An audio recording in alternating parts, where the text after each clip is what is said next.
There is a house in the Hollywood Hills that most people will never see. No tour buses stop in front of it. No photographers camp outside the gate. No celebrity magazine has ever done a full spread on the inside. And that is exactly the way Keanu Reeves wants it. Because for a man who has spent 30 years being one of the most watched people on the planet, home has always meant something different. It has never been about showing off. It has never been about square footage or designer furniture or impressing the neighbors. For Keanu, home has always been about one thing: peace. And the story of how he finally found that peace in a quiet house on a hill with a woman who saw him before the world knew what to call them is one of the most quietly beautiful stories Hollywood has never properly told. But to understand the house, you first have to understand the man who needed it. Keanu Reeves did not grow up with the idea of a stable home. From the very beginning, home was something that kept moving.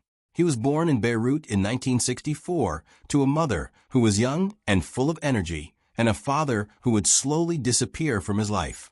Before he was old enough to really understand what a neighborhood felt like, his family had already moved through Lebanon, Australia, New York, and Canada. New cities, new schools, new faces every few years, new adults walking in and walking out. His mother, Patricia, raised him mostly on her own. She worked hard and she loved her children, but the household never stayed in one place long enough to feel permanent. She married a few times, and each marriage brought another shift, another change of address, another adjustment for a boy who was already carrying more instability than most kids ever have to face. His father, Samuel, was the deepest absence of all. There were visits when Keanu was young, a trip to Hawaii, a moment near the ocean where his father grabbed him before a wave could pull him off a lava cliff. For a second, it must have felt like his father was really there, really present, really his. But the visits got further apart. The last time they sat together, Keanu was around 13 years old. They sat on a veranda with almost nothing left to say. The next morning, his father drove him to the airport, and that was the last time they ever saw each other. That kind of childhood teaches a person how to survive. But it also leaves a hole where the idea of home is supposed to live. By his teenage years in Toronto, Keanu had already been through 4 different high schools. He struggled with dyslexia. Some teachers wrote him off completely. He was expelled from one art school. He dropped out at 17 without finishing. He worked at a pasta shop. He sharpened skates at a rink. He did landscaping and climbed trees with a chainsaw just to pay rent on a small apartment. He had no diploma, no safety net, no family connections in the industry he was quietly starting to dream about. But he kept going anyway. By the time he drove his old 1969 Volvo from Toronto to Los Angeles at age 22 with very little money and a head full of hope, he had already learned something most people spend their whole lives trying to learn: that the only home you can always count on is the one you build yourself. Los Angeles was not gentle with him at first. The city was expensive and crowded with people chasing the same dream. He stayed with his former stepfather, Paul Aaron, and started going to auditions. He had no famous name behind him, no guaranteed doors opening, just that quiet intensity that casting directors kept noticing. Something about him was still, not desperate, not trying too hard, just present. His early roles were small: a hockey drama, a dark film called River's Edge that made people take him seriously in a new way. Then Bill and Ted's Excellent Adventure made him famous, but almost trapped him in one box forever. Then Point Break gave him room to grow. Then Speed in 1994 turned him into a full action star overnight. And then he turned down Speed 2 because he simply did not believe in the script. He walked away from millions of dollars and made powerful people in Hollywood very angry. And the years after that were harder. Some films flopped. Critics started questioning whether his moment had passed. But he kept working. He kept waiting for the right project. That project turned out to be The Matrix. And when it arrived in 1999, it did not just make him rich. It turned him into a cultural icon. Hundreds of millions at the box office.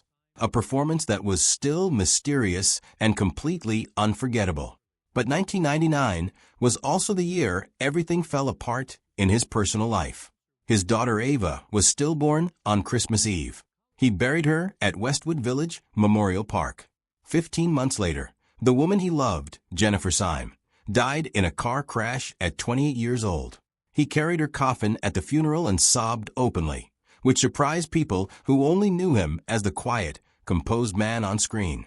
2 graves, 15 months apart. A level of grief that most human beings never have to carry. He kept working because working was how he survived. But the man who came out the other side of those years was different from the man who went in. Quieter, more careful with the people around him, less interested in what Hollywood thought his life should look like, more focused on what actually felt real when no one was watching. And it was during those years that he started thinking seriously about where he actually wanted to live. In 2003, Keanu bought a home in the Hollywood Hills. The property sits in a neighborhood often called the Bird Streets, an area of winding roads and hillside homes above the Sunset Strip, where the city spreads out below you like a map of everything you have ever chased. The address is often connected to Thrasher Avenue, tucked into a part of the hills that is private without being completely hidden from the world. The home itself is not what people expect when they imagine a movie star's house. It is not a sprawling mansion with a dozen bedrooms and a guest wing and a screening room big enough for a small cinema. It is described as something more personal than that, more human. A property built around a koi pond courtyard, which already tells you something about the priorities of the man who chose it. A koi pond is not a status symbol. It is a place to sit quietly and watch something alive move through still water. There's also what has been described as a long infinity-style pool that looks out over the Los Angeles skyline. And, on clear nights in the Hollywood Hills, that view can make the whole chaotic city below feel like something you are watching from a safe distance, something you are part of but no longer drowning in. The house has not always been completely peaceful. There have been reports of break-ins over the years, which is the dark and uncomfortable side of being one of the most recognizable faces in the world. Fame is not always glamorous. Sometimes it is a security camera and an upgraded gate and the knowledge that strangers know where you sleep. Keanu dealt with those situations and stayed. He did not run to a gated mega compound or move somewhere completely unrecognizable. He upgraded the security and kept the home that felt right to him. Because the house was never just a property. It was a decision, a daily choice to live close to the city that made him famous while keeping just enough distance to breathe. And then in 2009, something happened that would slowly change what home meant for him all over again. At a private dinner party in Los Angeles, Keanu met a visual artist named Alexandra Grant. There were no agents involved, no photographers, no planned introduction, just a room full of creative people and 2 of them ending up in a conversation that went much deeper than anyone expected. Alexandra Grant was not from the Hollywood performer world. She was a painter and visual artist whose work often explored language, text, and the way words carry emotion beyond their literal meaning. She was thoughtful and direct, and she did not treat Keanu like a movie star at a dinner party. She treated him like a person with things worth saying. They talked about books, about art, about grief, about the gap between how the world sees you and who you actually are when you are alone. For a man who had spent nearly a decade carrying losses that the public only half understood, that conversation must have felt like oxygen. Their friendship grew slowly, and it grew quietly. It became creative before it became anything else. In 2011, Alexandra did something that perfectly captured who she was. Keanu had written a poem at a house party, a funny and self-aware piece he wrote while making fun of sad songs. He did not think anything of it. But Alexandra took that poem, illustrated it with detailed ink drawings, and turned it into a small handmade hardcover book. She called it Ode to Happiness.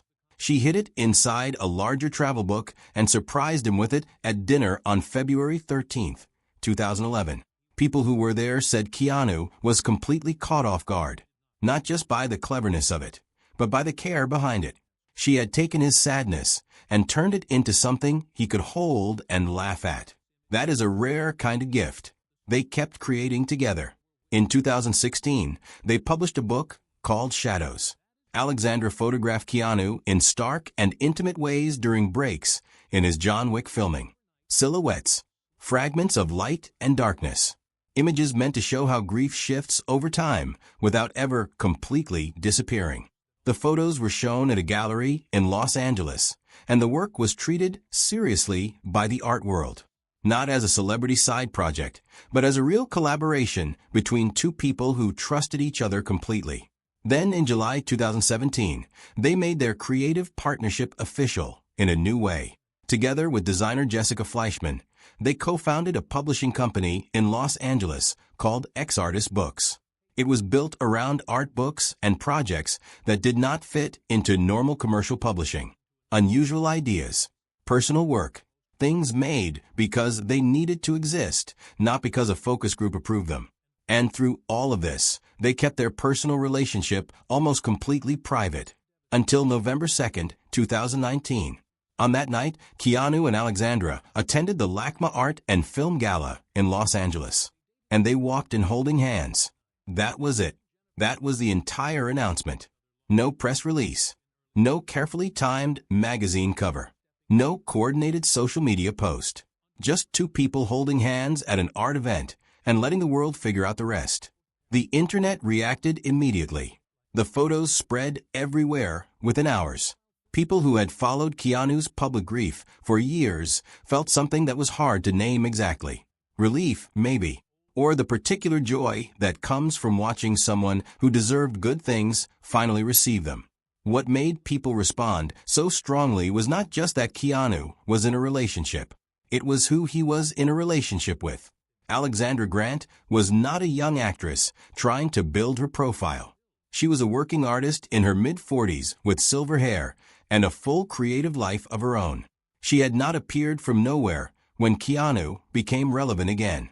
She had been there for a decade, building something real, far away from the cameras. The contrast with the usual Hollywood romance was so complete that people almost did not know how to process it. And now, that Hollywood Hills home on the hill above the city means something different than it did when Keanu first bought it in 2003. Back then, it was a quiet place to land after the worst years of his life. A place to get through the days. A koi pond to sit beside. A view to help him remember that the city below was not trying to break him, even when it felt that way. Now, it is something else. It is the place where two people who took years to find each other have built a life together. A life full of books and art and long conversations, and the kind of everyday quiet that people who have lost a lot tend to value more than anyone else. Keanu has spoken over the years about how he tries to live. He has been seen on the subway in New York, sitting beside regular people with no security and no entourage. He has been photographed eating lunch alone on a curb. He has given away enormous amounts of money to people who helped him make his most successful films without ever sending out a press release about it. He donated the majority of his Matrix earnings to leukemia research while his sister Kim was fighting the disease. He deferred his own salary on film sets so that better actors could be hired. He bought custom motorcycles and engraved watches for stunt teams who put their bodies on the line for his films. None of it fits the image of a man who thinks the point of fame is accumulation. The house fits that same pattern. It is a home, not a monument. It is a place where a person actually lives, not a property chosen to impress people driving past. And the woman in that home fits that pattern too. Alexandra Grant chose to be with Keanu Reeves the person, not Keanu Reeves the icon. She knew him when the whole world was still turning him into a sad meme. She made art with him when neither of them was trying to perform for an audience. She turned his grief into a book small enough to hold in your hands. That is not a Hollywood love story. That is something quieter and rarer than that. When people talk about Keanu Reeves, they often focus on the action scenes. The bullet dodging, the impossible speed, the body count in the John Wick films that fans love to calculate online. And those films are genuinely great. The work is real. The dedication is real. The man trained for months on those projects and did most of his own stunts and gave everything he had to every single scene. But the truest version of who Keanu Reeves is does not live on a movie screen. It lives in a house in the Hollywood Hills with a koi pond and a long pool, and a view of a city that tried to define him for 30 years and never quite managed it. It lives in the stacks of unusual art books that line the shelves of a publishing company two people built together because they believed in making honest things. It lives in the quiet of two people who found each other slowly and chose each other deliberately and decided that the most valuable thing fame could ever give them was the freedom to stop performing when they came home.